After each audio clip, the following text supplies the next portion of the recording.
Our assignment this week was to choose an idiom and paint it. I have several idioms in this painting, and they showed themselves to me through the painting as usual. As I went into this assignment, I thought I would do Once in a Blue Moon, so I knew I was leaning towards blues. I picked colors from my heart, got out of my mind, did some of these messy layers, and kind of started forcing it into a moon shape. And as I did that, the tree started to really show up in the middle of that canvas. So I started to go with that new idea, just really playing and having fun with this, trying to stay out of my mind and what my mind thinks it should be.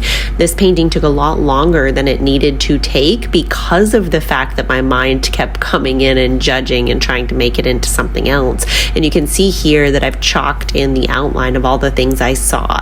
I really wanted these gold veins in the tree. This foiling took me over an hour. It came out way thicker than I wanted it to. I'm still having a hard time learning to use the gold leaf the way I want. So I just went with it and was like, it's not the look I was going for, but I'm going to go with it because this is what came out. And so as I started to paint the lady that I could see in the tree, she's kind of connected into both ends, I really played with the detail here. And because I kept getting in my head, I had a little bit harder time with the figure. I think I erased her face with water in my paintbrush 3 or 4 times before I got it the right shape.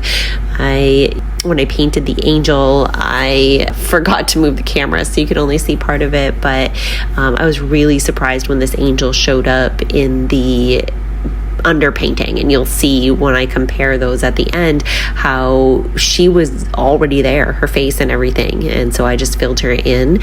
And same with the lady in the tree, you could see like the hair and the head laid back even when it looked like just a tree trunk. So at this point I was getting pretty sick of the painting. It wasn't going the way I planned. It was good enough. I was like, I'm done. I submitted it.